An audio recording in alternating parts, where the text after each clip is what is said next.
Les déchets tuent. Brûler nos déchets, ce n'est pas une bonne idée. Les émanations peuvent être particulièrement toxiques. Derrière ces images des décharges que nous côtoyons comme si de rien n'était, se cachent des maladies et la mort. Selon l'Organisation mondiale de la santé, 28% des maladies en Afrique proviennent directement des risques environnementaux, incluant la gestion inadéquate des déchets. 28%, presque un tiers de nos maladies viennent de ce dans quoi nous vivons, de la saleté que nous tolérons. Prenons les maladies diarrhéiques. Elles tuent chaque année des centaines de milliers d'enfants africains parce que les eaux usées non traitées se mélangent aux nappes phréatiques. Les déchets solides bloquent les canalisations et créent des eaux stagnantes où prospèrent choléra, dysenterie, typhoïde. Ces maladies qu'on croyait d'un autre âge reviennent en force. Pas par hasard, par insalubrité. Et puis il y a les déchets électroniques, les ordinateurs, les téléphones, ainsi que les télévisions dont l'Europe et l'Amérique ne veulent plus. Ils arrivent chez nous déguisés en dons. À Aboboshi au Ghana, à Dandora au Kenya, des milliers de personnes, souvent des enfants, démantèlent ces appareils à main nue pour récupérer le cuivre ou l'aluminium. Mais à l'intérieur se trouve du mercure, du plomb, cadmium et autres métaux lourds. Ces substances provoquent des maladies neurologiques graves, des cancers, des problèmes respiratoires chroniques, des malformations chez les nouveau-nés.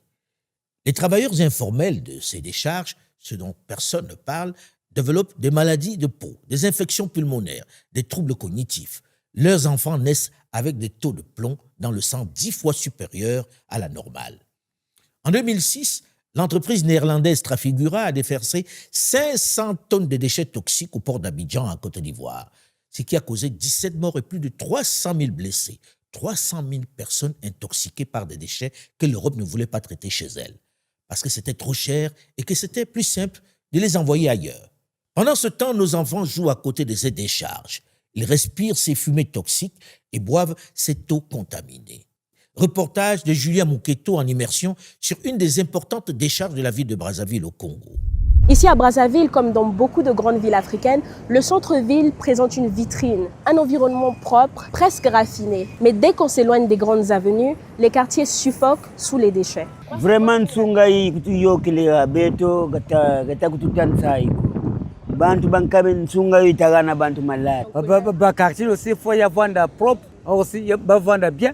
dans les décharges de Brazzaville, entre montagnes d'ordures et odeurs étouffantes, on croise des visages auxquels on ne s'attend pas du tout.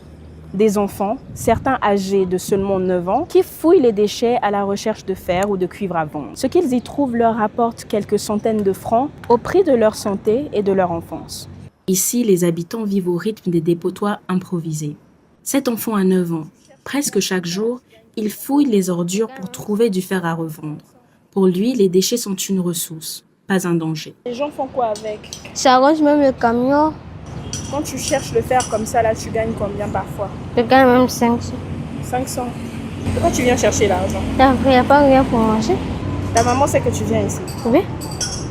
Ça te fait pas tomber malade de venir aussi là? Lui, il a 26 ans. Il m'a demandé de cacher son visage. Il ne veut pas que ses amis sachent ce qu'il fait pour vivre. Dans la vie, je fais la plomberie. Les fers aussi, si tu ramasses ça, tu peux aller vendre ça. Et c'est pas dangereux pour votre santé de faire ça? Non, à la fin, je veux aller boire les médicaments. Quel médicament? Médicaments, en fait, les antibiotiques. Nous avons développé des antivaleurs dans toute la société. À la pharmacie, on ne devrait pas remettre un antibiotique s'il n'y a pas d'ordonnance. Selon un rapport de l'Organisation mondiale de la santé, plus de 12,6 millions de personnes meurent chaque année des conséquences d'un environnement insalubre.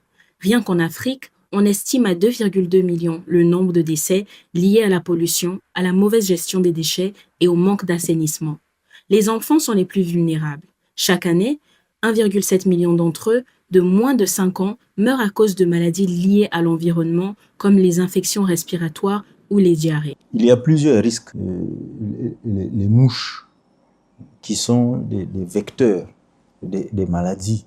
Il y a les risques des maladies respiratoires. Et il y en a qui vont peut-être, sans se laver les mains, manger après. Peut-être qu'ils vont ingérer des micro-organismes qui vont provoquer des maladies digestives ou bien diarrhéiques. Et ce que j'ai vu à Brazzaville n'est pas un cas isolé. Au Kenya ou au Gabon, des enfants grandissent eux aussi au milieu des ordures. Ce n'est pas seulement une question d'hygiène, c'est une question d'avenir. Une étude menée à Rio de Janeiro sur les enfants vivant près des décharges montre que ces environnements affectent profondément le développement social. Isolement, perte de confiance, décrochage scolaire, ces effets sont les mêmes à Brazzaville, à Libreville ou à Nairobi. Les enfants qui vivent dans les déchets peuvent finir par être exclus du reste de la société. Ces enfants sont exposés à des risques graves. Leur système immunitaire est fragile. Ce sont des victimes invisibles de notre insalubrité. Ailleurs, certains pays tentent d'impliquer davantage les citoyens. Au Rwanda, par exemple, chaque dernier samedi du mois, l'Umuganda mobilise toute la population pour nettoyer les rues et les quartiers.